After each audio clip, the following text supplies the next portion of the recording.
নমস্কাৰ বন্ধু বান্ধৱীসকল, welcome to Suchitra ACS। আজি আমি ডিছকাছ কৰিম APSC CC প্ৰিলিমছ এক্সামিনেশ্যনত যিটো কুৱেশ্যন আহে, কুৱেশ্যনৰ পেটাৰ্ণ কেনেকুৱা হয়, আৰু এইটো আপোনালোকৰ কাৰণে one of the most important video' হ'ব। বিকজ ইয়াত আপোনালোকে যিটো আমাৰ প্ৰাৰম্ভিক পৰীক্ষাৰ কুৱেশ্যনৰ পেটাৰ্ণৰ বিষয়ে আপোনালোকে জানিব পাৰিব। অ'কে, তো সময় নষ্ট নকৰাকৈ বলক আমি কম্পিউটাৰ স্ক্ৰীণত যাওঁ যে কি আমি মেইনলি প্ৰাৰম্ভিক পৰীক্ষাৰ কুৱেশ্যন পেটাৰ্ণত নোট কৰিবলগীয়া কথা আছে। চ' প্ৰথম কথা হ'ল আপোনালোকে প্ৰথম পেটাৰ্ণটো, এক্সামৰ পেটাৰ্ণটো মই অলপ ক'ব বিচাৰিম। বিকজ পেটাৰ্ণটো আপোনালোকে জানে, বাট মই আপোনালোকৰ কাৰণে যিহেতু চবে বুজি পায় সেইটো কাৰণে মই ক'ব চেষ্টা কৰিম। মেইনলি আমাৰ এক্সামিনেশ্যনত দুটা পেপাৰ থাকে। প্ৰিলিমিনাৰী এক্সামিনেশ্যনত দুটা পেপাৰ থাকিব, পেপাৰ 1 আৰু পেপাৰ 2। পেপাৰটোক CSET পেপাৰ বুলি কোৱা হয়। CSET মানে civil services aptitude test. Civil services aptitude টেষ্টত আপোনাৰ মেইনলি 80টা কুৱেশ্যন থাকে। বাট অন দ্য আদাৰ হেণ্ড যিটো GS পেপাৰ 1 আছে, যিটো জেনেৰেল ষ্টাডিজ মেইনলি থাকে, ইয়াত হিষ্ট্ৰী, জিঅ'গ্ৰাফী, পলিটি সেইবোৰ পাব, আপোনালোকৰ 100টা কুৱেশ্যন থাকিব। অ'কে, তাৰপিছত আপোনালোকে যদি চাই এই GS পেপাৰ 1 আৰু GS পেপাৰ 2তে গোটেইকেইটাতে 200 মাৰ্কৰ কুৱেশ্যন থাকে। 200 মাৰ্কৰ কুৱেশ্যন থাকে। যদি আমি যদি কেলকুলেট কৰোঁ তেতিয়াহ'লে আপোনালোকে পাব GS পেপাৰ 1ত যিহেতু 200 মাৰ্কৰ কুৱেশ্যন আৰু এটা আপোনাৰ 100 কুৱেশ্যন থাকে, তেতিয়াহ'লে 2 মাৰ্কছ আপোনাৰ পাৰ কুৱেশ্যন থাকিব। 2 মাৰ্কছ আপোনাৰ পাৰ কুৱেশ্যন থাকিব। আৰু এইফালে যদি আমাৰ CSET পেপাৰত চাওঁ তেতিয়াহ'লে ইয়াত যিহেতু 80টা কুৱেশ্যন থাকে আৰু 200 মাৰ্কছ থাকে, তেতিয়াহ'লে আপোনাৰ 2.5 মাৰ্কছ পাৰ কুৱেশ্যন থাকিব। বুজি পাইছে? তো ইয়াত মেইনলি আপোনাৰ নিগেটিভ মাৰ্কিঙো হ'ব। যদি আপোনালোকে কুৱেশ্যন এটা ৰাইট কৰে তেতিয়াহ'লে আপুনি 2 মাৰ্কছ পাব। আপোনাৰ GS পেপাৰ 1ৰ ক্ষেত্ৰত কৈছোঁ, GS পেপাৰ 1ৰ ক্ষেত্ৰত আপোনালোকে 2 মাৰ্কছ পাব। আৰু যদি আপোনালোকে GS পেপাৰ 2ত যদি আপোনালোকে ৰাইট কৰে কুৱেশ্যন এটা, তেতিয়াহ'লে ইয়াত 2.5 মাৰ্কছ পাব। আমি অলৰেডি ডিছকাছ কৰিছোঁ। আৰু যিহেতু নিগেটিভ মাৰ্কিং আছে বুলি মই কৈছোঁ, তো নিগেটিভ মাৰ্কিঙত মেইনলি যদি GS পেপাৰ 1 থাকে, GS পেপাৰ 1ত আপোনালোকে কিবা ভুল কৰে, তেতিয়াহ'লে GS পেপাৰ 1ত মেইনলি 0.5 মাৰ্কছ কাট খাব। আপোনাৰ 0.5 মাৰ্কছ কাট খাব। আৰু আপোনালোকে যদি GS পেপাৰ 2 যিটো CSET পেপাৰ আছে, CSET পেপাৰত যদি আপোনালোকে ভুল কৰে, তেতিয়াহ'লে আপোনাৰ কি হৈ যাব, আপোনাৰ পৰা 0.625 আপোনাৰ কাট খাব। এইখিনি কথা মই ডিছকাছ কৰিবলগীয়া আছিলে গোটেই কথাখিনি ষ্টাৰ্ট কৰাৰ আগতে। আৰু যদি টাইম স্পানৰ কথা কওঁ তেতিয়াহ'লে গোটেইকেইটা দুটা পেপাৰতে আপোনাৰ 2 আৱাৰ্ছকৈ থাকিব। অ'কে, তো এইখিনি কথা আপোনালোকে অলৰেডি জানে। চ' মই নতুন কথা কি ক'ব ওলাইছোঁ, নতুন কথা এইটোৱেই যে অভাৰ দ্য ইয়াৰ্ছ আমাৰ যিটো APSC আছে, APSCয়ে নিজৰ এক্সামিনেশ্যনৰ পেটাৰ্ণ চেঞ্জ কৰিছে। তো সেইটো আপোনালোকক প্ৰুভ কৰি দেখুৱাৰ কাৰণে মই আপোনালোকৰ ওচৰত দুটা পেপাৰ দেখাম। মেইনলি এটা পেপাৰত আপোনালোকে দেখি পাব যে এটা পেপাৰত মেইনলি আপোনাৰ 2023 যিটো আপোনাৰ মাৰ্চ মাহত 2024ত এক্সাম হৈছে, মাৰ্চৰ 18 তাৰিখে 2024ৰ যিটো এক্সাম হৈছে সেইটোৰ পেপাৰ দেখাম। আৰু যিটো আপোনাৰ 2018ৰ পেপাৰ, আপোনাৰ মেইনলি 2019ত আমাৰ এক্সামিনেশ্যনৰ যিটো পেটাৰ্ণ আছে সেইটো সলনি হৈছে, চিলেবাছ সলনি হৈছে আৰু গোটেই বস্তুবোৰ চেঞ্জেছ হৈছে। বাট মেক্সিমাম এস্পিৰেণ্টে সেই কথাটো নেজানে। আমি যিটো আগৰ পেটাৰ্ণ আছে, আগৰ পেটাৰ্ণতে আমি পঢ়ি আছোঁ। এইটো কাৰণে মই আপোনালোকৰ এৱাৰনেছৰ কাৰণে, যাতে আপোনালোকৰ প্ৰিপাৰেশ্যন ডাইৰেক্টেড হয়, টু দ্য পইণ্ট হয়, য'ত আপোনালোকে মাতটো মাৰিব লাগে তাতে মাৰে, য'তে ত'তে নামাৰে। এইটো কাৰণে মেইনলি এই ভিডিঅ'টো বনোৱা হৈছে মেইনলি। তো এইটো মই আপোনালোকক সকলোকে কৈছোঁ যে লাষ্টলৈকে চাব লাগে, আৰু মই ভেলু এড কৰিম, সেইটো গেৰেণ্টি। আপোনালোকে লাষ্টলৈকে চোৱাৰ পিছত আপোনাৰ যিটো এক্সামিনেশ্যন আছে, এক্সামিনেশ্যনৰ প্ৰিপাৰেশ্যন এনহেঞ্চ হ'ব, সেইটো গেৰেণ্টি হয়। ঠিক আছে? তো আপোনালোকে যদি চাই ইয়াত আপোনালোকে জাষ্ট কুৱেশ্যনটো পঢ়াৰ দৰকাৰ নাই, একো জাষ্ট মই যেতিয়া স্ক্ৰল কৰি গৈ আছোঁ, তেতিয়াহ'লে স্ক্ৰল কৰি যোৱাৰ সময়ত আপোনালোকে মেইনলি চাওক যে কেনেকুৱা ধৰণৰ আপোনাৰ কুৱেশ্যন আহিছে। জাষ্ট আপোনালোকে পঢ়াৰ একো দৰকাৰ নাই, অকল অবজাৰ্ভ কৰক। জাষ্ট অবজাৰ্ভ যে কেনেকুৱা ধৰণৰ কুৱেশ্যন আহিছে। মই লাহে আপোনালোকৰ কাৰণে স্ক্ৰল কৰি গৈ আছোঁ যে কেনেকুৱা ধৰণৰ এইটো ৰিচেণ্ট পেটাৰ্ণ হয়, য'ত আমাৰ কুৱেশ্যন এনেকুৱা ধৰণেহে আহে। এনেকুৱা ধৰণৰ কুৱেশ্যনহে আমি কুৱেশ্যনৰ কাৰণে প্ৰিপেয়াৰ হ'ব লাগিব। এনেকুৱা ধৰণৰ কুৱেশ্যনহে আহিব পৰীক্ষাত। বাট আমি কি দেখি পাওঁ এক্সপাৰেণ্টবোৰে আমাৰ কি কৰে বা ষ্টুডেণ্টবোৰে কি কৰে যে এনেকুৱা ধৰণৰ পেটাৰ্ণত প্ৰিপেয়াৰ কৰি আছে, যিটো এতিয়া এনেকুৱা ধৰণৰ পেটাৰ্ণ নাহে। মই এইবোৰক কুৱেশ্যনক KBC টাইপ কুৱেশ্যন বুলি কওঁ, কোন বনেগা কৰ'ৰপতি টাইপ কুৱেশ্যন। এইবোৰ কুৱেশ্যন GK টাইপ কুৱেশ্যন APSCত নাহে। মেইনলি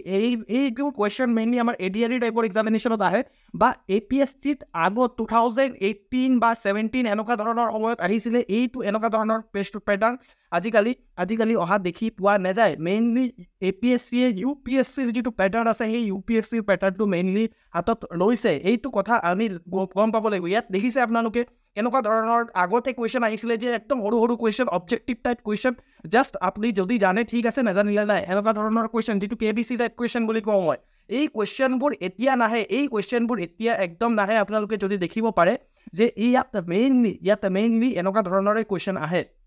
ওকে প্ৰথম লাৰ্নিং আমাৰ কি হ'ল যে প্ৰথম লাৰ্নিং হ'ল যে আমি দেখা পালোঁ যে অভাৰ দ্য ইয়াৰ এক্সামিনেশ্যনৰ পেটাৰ্ণ চেঞ্জ হৈছে আৰু আমি একৰ্ডিংলি চেঞ্জ হোৱা পেটাৰ্ণৰ ধৰণে আমি প্ৰিপেয়াৰ কৰিব লাগিব যদি আপুনি যিটো পেটাৰ্ণ চেঞ্জ হৈছে হোৱাৰ লগে লগে আপোনালোকক নিজকে সলনি নকৰে আপোনাৰ প্ৰিপাৰেশ্যন সলনি নকৰে তেতিয়া এক্সামিনেশ্যনত কেতিয়াও ছাকচিড হ'ব নোৱাৰে এইটো কথা খাটাৰ ঠিক আছে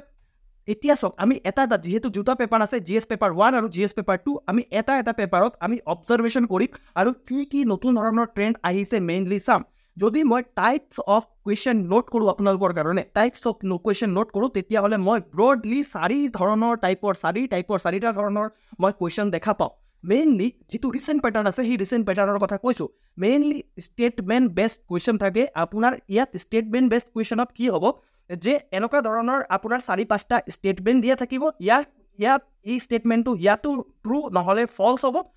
এই গোটেইকেইটা ষ্টেটমেণ্টৰ ভিতৰত ট্ৰু আৰু ফল্ছ হ'ব আপোনাক সুধিব যে এইটো ট্ৰু হয় নে কাৰেক্ট ষ্টেটমেণ্টকেইটাক বাছি ওলাওক চ' এইটো কুৱেশ্যনত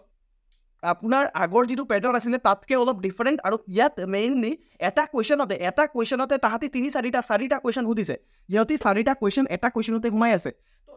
মানে এনেকুৱা ধৰণৰ পেটাৰ্ণহে এতিয়া দেখি পাওঁ আমি এইটো 2019ৰ পিছত যেতিয়া এক্সাম হ'ল আমাৰ হাতত 3 বছৰৰ পেপাৰ আছে 2020 এক্সাম হৈছিলে 2022 এক্সাম হৈছিলে আৰু 2023 এক্সামিনেশ্যন চলি আছে আমি এনেকুৱা ধৰণৰ পেটাৰ্ণহে আমি দেখি পাওঁ তাৰপিছত চব এইটো প্ৰথম হ'ল ষ্টেটমেণ্ট বেছড কুৱেশ্যন নাম দিছোঁ মই ষ্টেটমেণ্ট য'ত থাকিব আৰু তাৰ পৰা আপোনালোকে আনচাৰ দিব লাগিব তাৰপিছত হ'ল match the following pairs question ইয়াত মেইনলি এনেকুৱা ধৰণৰ 4-5টা পেয়াৰ দিয়া থাকিব আৰু তাত মেইনলি কিছুমান পেয়াৰ ৰাইট থাকিব আৰু কিছুমান পেয়াৰ ৰং থাকিব কেতিয়াবা কাৰেক্টলি মেচ পেয়াৰবোৰ সুধিব কেতিয়াবা ইনকাৰেক্টলি মেচ পেয়াৰবোৰ সুধিব মেইনলি অ'কে তো এনেকুৱা ধৰণৰ আমি কুৱেশ্যন পেটাৰ্ণ দেখি পাওঁ তাৰপিছত চব এই এনেকুৱা ধৰণৰ আমাৰ মেইনলি 3 নম্বৰ যিটো টাইপ আপোনাৰ assertion reasoning type of question ইয়াত মেইনলি 2টা ষ্টেটমেণ্ট দিয়া থাকিব আৰু প্ৰথম ষ্টেটমেণ্টত এটা ফেক্ট দিয়া থাকিব আৰু ইয়াত তাৰ ৰিজনটো দিয়া থাকিব ৰিজনটো দিয়া থাকিব আৰু সুধিব যে এই ফেক্টটো কাৰেক্ট এইটো ফেক্টটো ৰং এই ফেক্টটো এই ৰিজনটোৱে এক্সপ্লেইন কৰে নে নাই আপোনালোকে কুৱেশ্যনটো পঢ়ি পিনে ধৰিব পাৰিব অ'কে এনেকুৱা ধৰণৰ কুৱেশ্যনো অহা দেখা গৈছে স্পেচিয়েলি 2022 যিটো পেপাৰ আছিলে তাত বহুত ধৰণৰ এনেকুৱা এছাৰশ্যন ৰিজনিং টাইপৰ কুৱেশ্যন দেখি পোৱা যায় যিটো আমি মেইনলি প্ৰিপেয়াৰ নকৰোঁ আমি যেতিয়া প্ৰিপাৰেশ্যনৰ নামত প্ৰিলিমছৰ প্ৰিপাৰেশ্যনৰ নামত আমি অকল টেলিগ্ৰাম চেনেলত অহা এই গোটেই মানে কিছুমান আমাৰ কুৱেশ্যন আহে সেইবোৰ অবজেক্টিভ টাইপ যিবোৰ 2018 আউটডেটেড কুৱেশ্যনবোৰ প্ৰিপেয়াৰ কৰি থাকোঁ this is not your preparation বুজি পাইছে প্ৰিপাৰেশ্যন আমি মেইনলি এনেকুৱা ধৰণে প্ৰিপেয়াৰ কৰিব লাগিব যেতিয়া আপোনালোকে টেষ্ট ছিৰিজ ল'ব বা যেতিয়া আপোনালোকৰ প্ৰিপাৰেশ্যন চলাব প্ৰিলিমছৰ কাৰণে তেতিয়া চাব যে আপোনাৰ কুৱেশ্যন এনেকুৱা ধৰণেহে আহিছে ইয়াতো অবজেক্টিভ টাইপ কুৱেশ্যন আহিছে নতুন পেটাৰ্ণতো অবজেক্টিভ টাইপ কুৱেশ্যন আহিছে বাট ইয়াত অলপ ডিফাৰেণ্ট বস্তুটো ইয়াত মেইনলি আপোনাৰ কনচেপচুৱেল ক্লিয়াৰিটি আছে নে নাই ছাবজেক্টৰ ওপৰত এইটো বস্তুৰ ওপৰত বেছি গুৰুত্ব দিয়া হৈছে অ'কে যদি আমি পেটাৰ্ণ অবজাৰ্ভ কৰোঁ মষ্ট ইম্পৰ্টেণ্ট থিং হিয়াৰ যে পেটাৰ্ণ যদি অবজাৰ্ভ কৰোঁ তেতিয়াহ'লে আমি চাওঁ যে over the year statement based question বেছি দেখা পাইছে তাৰপিছত যদি আমি চাওঁ তেতিয়া তাৰপিছত মেচ দ্য ফলোয়িং পেয়াৰ্ছ এনেকুৱা ধৰণৰ কুৱেশ্যন বেছিকৈ দেখা পাইছে নেক্সট আমাৰ assertion reasoning type of question বেছি আছে then only objective type of question আছে বাট আমাৰ এছপিৰেণ্টবোৰে কি দেখা যায় যে অবজেক্টিভ টাইপ অফ প্ৰিপাৰেশ্যন বেছি কৰে ষ্টেটমেণ্ট টাইপ অফ কুৱেশ্যনৰ প্ৰিপাৰেশ্যন নকৰে বুজি পাইছে যে আমি মেইন পেটাৰ্ণ নোট কৰিলোঁ যে ষ্টেটমেণ্ট বেছড কুৱেশ্যন যিটো UPSCৰ মেইনলি পেটাৰ্ণ আৰু মই মিছা কথা কোৱা নাই আপোনালোকে গৈ পিনে নিজে APSCৰ পৰা কুৱেশ্যন ডাউনলোড কৰি পিনে মই নিজেও প্ৰিণ্ট দেখাইছোঁ আপোনালোকে চাব পাৰে ঠিক আছে নেক্সট কথা হ'ল যে নেচাৰ অফ কুৱেশ্যন কেনেকুৱা ধৰণৰ এক্সামিনেশ্যনত কেনেকুৱা ধৰণৰ নেচাৰ অফ কুৱেশ্যন আহিছে মই ইয়াত মেইনলি দেখা পাওঁ যে কনচেপচুৱেল টাইপ আহিছে অথবা আপোনাৰ ফেকচুৱেল টাইপ কুৱেশ্যন আহিছে অথবা আপোনাৰ কেনেকুৱা আহিছে যে যিটো আপুনি কমন চেন্সৰ সহায়ত সলভ কৰিব পাৰে তো এটা মই এক্সাম্পল লৈ আনিছোঁ আপোনালোকৰ কাৰণে কনচেপচুৱেল কুৱেশ্যন এইটো চাওক ইয়াত মেইনলি কনচেপ্টত যদি আপোনালোকে ইণ্ট্ৰিম বাজেটৰ কনচেপ্টটো নেজানে তেতিয়াহ'লে এই কুৱেশ্যনটো সলভ কৰা আপোনাৰ কাৰণে সম্ভৱ নহ'ব মেইনলি এইটো ইয়াত কনচেপচুৱেল কুৱেশ্যন বহুত দেখা পোৱা যায় main type of question conceptual question then আপোনাৰ ফেকচুৱেল কুৱেশ্যন ইয়াত চাওক মেইনলি কি কোৱা হৈছে যে এফালে আপোনাৰ বুকছ দিয়া হৈছে আৰু এফালে অথৰ দিয়া হৈছে ইয়াত ফেকচুৱেল মিনছ আপুনি জানে নজানে নাই একো মানে মেইনলি আপোনাৰ যিটো মেমৰিৰ পাৱাৰ আছে সেই মেমৰিৰ পাৱাৰটো চেক কৰা হৈছে ইয়াৰ পৰা মেইনলি কি নোট কৰিব পাৰি যে কেতিয়াবা আপোনালোকৰ টিচাৰ্ছবোৰে ক'ব বা আপুনি নিজেও অবজাৰ্ভ কৰা দেখা পাব যে কনচেপচুৱেল কুৱেশ্যন বেছি আহে বুলি কয় বাট কনচেপচুৱেল কুৱেশ্যনো আহে কনচেপচুৱেল কুৱেশ্যনৰ ইনফেক্ট যিটো মাত্ৰা আছে সেইটোও বহুত বেছি আছে বাট ফেকচুৱেল কুৱেশ্যনো আহে আমি ফেকচুৱেল কুৱেশ্যনবোৰো প্ৰিপেয়াৰ কৰিব লাগিব APSC সুধি আছে ফেকচুৱেল কুৱেশ্যন অ'কে তাৰপিছত হ'ল mainly solved by common sense type of question এতিয়া চাওক এই কুৱেশ্যনটো চাওক যিটো আপোনাৰ 2020-23 ৰিচেণ্ট পেপাৰটোতে আহিছে এতিয়া ইয়াত মেইনলি কোৱা হৈছে যে নীতি ফ'ৰাম অফ নৰ্থ ইষ্ট ইণ্ডিয়াই কিছুমান ফ'কাছ এৰিয়া বিচাৰি ওলাইছে এই ফ'কাছ এৰিয়া নৰ্থ ইষ্টৰ কাৰণে কোনবোৰ হয় এতিয়া আপোনালোকে এইটো চাওক 2018ত ফৰ্ম হোৱা বডি এখন হয় এইটো আপোনালোকে নলেজৰ পৰা সলভ কৰিব নোৱাৰিব বাট আপুনি যদি চাই মেইনলি এতিয়া নৰ্থ ইষ্ট আপোনাৰ টুৰিজমৰ কাৰণে বিখ্যাত পেচিকালচাৰ মানে মৎস্য পালনৰ কাৰণে টুৰিজম আমাৰ যিটো নৰ্থ ইষ্ট আছে সেইটো বিখ্যাত মেইনলি আপোনালোকে দেখিছে নেকি পালছ দালিৰ কাৰণে বিখ্যাত বা ফ্ৰুটছৰ কাৰণে বিখ্যাত ইনফেক্ট আপোনালোকে যদি বজাৰত যায় তেতিয়াহ'লে আপোনালোকে দেখি পাব যে বজাৰত সদায় আমাৰ যিবোৰ ফ্ৰুটছ আছে ফ্ৰুটছৰ দাম বেছি থাকে কেলৈ বেছি থাকে বিকজ সেইখিনি আমি বাহিৰৰ ষ্টেটৰ পৰা আমি ইম্পৰ্ট কৰিবলগীয়া হয় এইটো কাৰণে তো এইটো কাৰণে এইটো যদি আপুনি অঁতৰাই দিয়ে তেতিয়াহ'লে আপুনি চাব যে ইয়াত নৰ্থ সুধাৰ কাৰণে আপোনাৰ মেইনলি কি হ'ব ডি আনচাৰ হৈ যাব এইটো কুৱেশ্যন সলভ কৰা আমাৰ